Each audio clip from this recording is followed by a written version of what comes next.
What have we got then? So we basically got the worm farm, and Daddy just fed the worms, but What did I feed them with? all yucky stuff like cabbage, old spinach, rhubarb, avocado skin, loads of yucky stuff. Right, and what are these little things here? Wormlings. Wormlings. Oh, that's a brilliant word. I think I'm going to use that. Look at these little wormlings.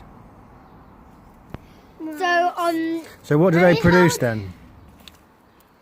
They produce loads of products that the first scene, Daddy didn't record it. Here we go. Look. Now there's some And what's this coming out? Of here because of wheat pipe.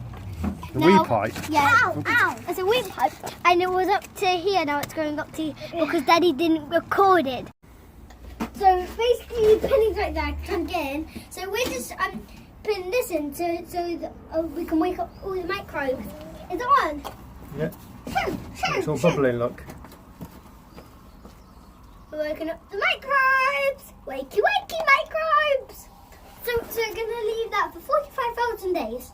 No, I think we'll just leave it overnight to start off with. But that is worm tea. Worm tea? Yeah. And it's going to be a great feed for all my plants. Daddy, did you know Penny has a bigger neck than Penny? No, I didn't.